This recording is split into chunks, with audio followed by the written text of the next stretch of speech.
Troy Spore Oakley. Sheila Camus, commission support. Brad Lovelace, secretary. Mike Miller, assistant secretary. Chris Tymason, legal counsel. Okay. At this time, we welcome and encourage any general public comment on non-agenda items.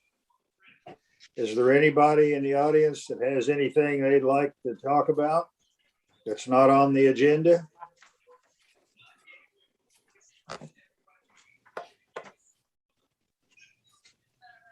Not seeing any hands raised or anything. Well, then I think we'll move right into Doug Nygren's report on fishing regulations.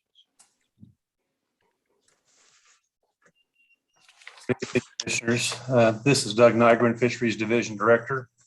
And we have before you tonight some of the fishing regulations that we're proposing for next calendar year.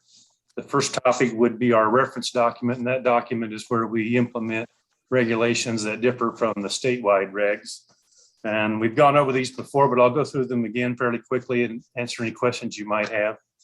First up is a success story, and that is the development of blue catfish at Tuttle Creek Reservoir. We've been watching that population develop since its initial stockings, and we feel it's time now to really allow the public to start to really reap the benefits of this fishery. It's being currently operated with a 35-inch minimum length limit and 5 fish a day, which limits pretty much harvest to next to nothing for blue catfish currently. Our proposal would change it to 10 a day with no more than 1 fish in that limit of 10 over 30 inches or longer on blue catfish. Does anybody have any questions on that? Okay, I'll move on to the next item is Marion Reservoir. This is a unique opportunity for us to experiment with a new technique to try to enhance the fishing quality at Marion by having a couple of years of sacrifice where we raise the length limit, followed by 2 years of harvest. And that's what we're proposing, that we move into the harvest phase for next year. We are currently operating with a 21-inch minimum length limit and 5 a day creel. Next year, our proposal would be to change it to 18-inch minimum length limit with the 3 a day creel limit, but only one of those 3 could be longer than 21 inches. That will allow anglers to start to harvest some of those fish, and that population has responded well to the 2 years of the 21-inch minimum length limit, and we feel like this will be very popular with the anglers. Any questions on the Marion walleye changes?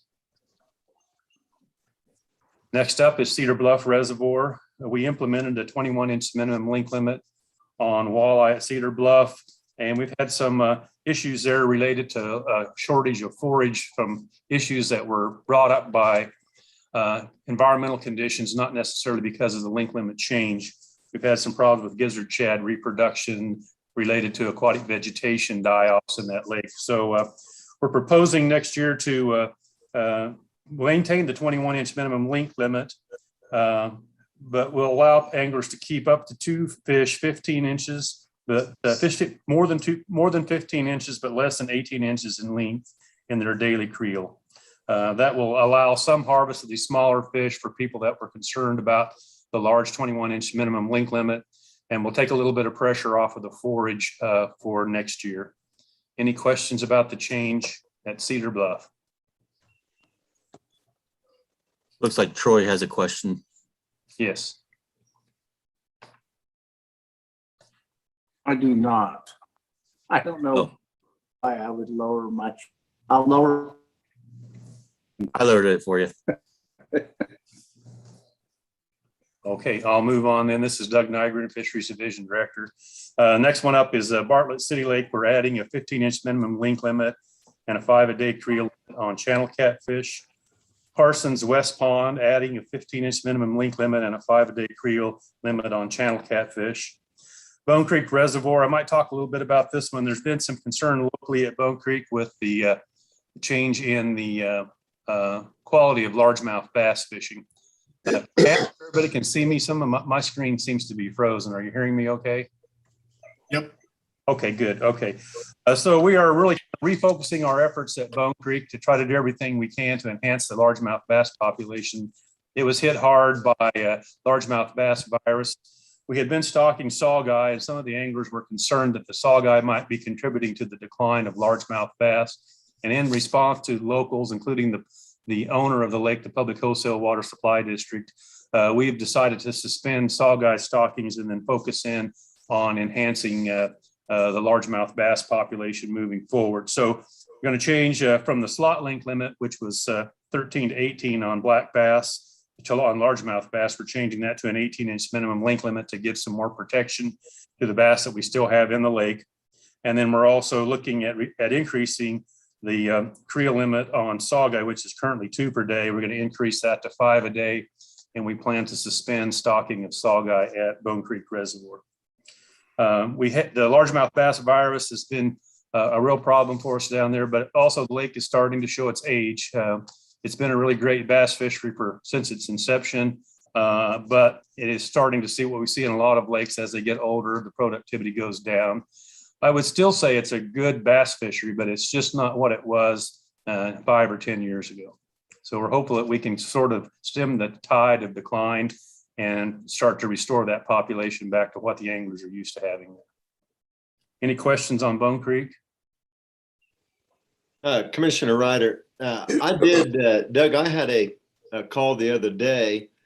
I had heard of the controversy, but I got a call the other day saying that Connor had been doing a great job down there. And this person really thought that while things might not be perfect, thought that things weren't as bad as what they were being made out to be. So. Yeah, I think there's been some tournaments down there that had some disappointing results, and people are quick to think that that's a population problem, which sometimes it's not. It's just a problem on conditions at that particular point in time. Anglers just couldn't catch them. I forgot to mention too that we are stepping up our stocking of largemouth bass there. We stocked early spawn bass there last year, and Connor's planning to stock even about twice that amount going forward over the next few years to try to take advantage of those hatchery fish to try to bolster that population as well. So with the changes to manage to reduce the saugeye population and to enhance the largemouth bass population, and a lot of that, there's habitat work that can be done as well. So I think Connor's doing a great job, and he is listening to the locals down there, listening to their concerns and adapting the management plan to fall in line with what the folks fishing the lake want. Mr. Chair, this is Secretary Lovis. Did you want to ask Doug if there's any truth to the rumor that those bass got the virus because they weren't willing to take their shots? Absolutely. Yeah, that's absolutely true, Brad. Absolutely. They did not listen at all. Or they're wearing masks and they can't bite lures when they're wearing masks. So that's it. That'll cut the catch rate down in a tournament for sure. it will. All right. Well, my next one on the list is Parsons Tolan Creek Pond. We want to add a 15-inch minimum length limit and a 5-a-day creel on channel catfish. Wichita KDOT West, we want to add a 21-inch minimum length limit and 2-a-day creel limit on saugeye in that urban fishery. Sedgwick County Lake Afton, we want to implement a 21-inch minimum length limit on wipers in that lake. And Harvey County East, we would like to change to an 18-inch minimum length limit on largemouth bass. That lake is seeing a similar, maybe more serious decline in the quality of largemouth bass fishing. And the 18-inch length limit is in response to trying to build those numbers back up in that lake. And I believe that's it for our reference document proposals for next year. If you have any questions about those. Any questions for Doug? Well, then go on. Okay. Then our next topic would be 115-25-14, the trout stocking designated trout waters. We are proposing to move Colby Villa High, Mineland Wildlife Area, and Sherman County Smoky Gardens to the type 1 waters where anybody fishing there during trout season has to have a trout permit. It's been a little bit of a change at Mineland area. We used to have that open as a requirement for a trout permit year round there. We were getting summertime survival of trout, but due to some changes in the limnology there, it's becoming clear that it's not going to be a great candidate for a year-round trout fishery anymore. So this will allow for the first time anglers that could fish there outside the trout season to fish in that lake without having to have a trout permit in the times of the year that we're not in the trout season. So any questions on those changes? And then next one I have is the youth mentor fishing locations. We're trying to just standardize the fishing related youth mentor activities with what we're doing on the wildlife side. Currently, somebody over 18 can accompany and fish at a youth mentor location as long as they have somebody under 16 with them. And the wildlife has moved towards 18 as the cutoff age for youth programs. And so we are proposing to change that as well, so that someone that wants to fish in a youth mentor pond has to be accompanying someone under age of 18 while they're fishing in a youth mentor location. Any questions on that?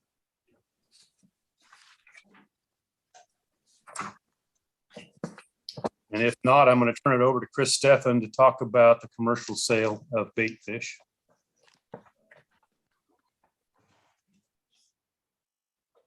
Yeah, this is Chris Steffen, the ANS coordinator. So I'm talking about 115.17-2, commercial sale of fish bait. What we're trying to do with this one is just clarify some species that can be sold for bait, but only dead. So these are things that are commonly available in the marketplace that we're just clarifying that language so that the bait shops and anglers know that they can purchase them dead for bait. So we would like to add silver and bighead carp, skipjack herring, emerald shiners, and threadfin shad. And that's in addition to currently we allow sale of dead gizzard shad at those bait shops. What is an emerald shiner, and do we have them in Kansas? Yeah, they're, just a small shiner species. I'm not actually 100% certain if they're native to the state or not. Typically they packed in salt. They've been dead and preserved for a long time. So we're not concerned about anyone releasing these or any disease issues with the way that they're commercially prepared. But yeah, I'm actually unsure of the whether they're native to the state or not. Are there other questions from Chris? We'll vote on this at the next meeting. These are all both workshop items. Yes, they are. Okay. Well, thank you. According to my calculations, there are no public hearing items.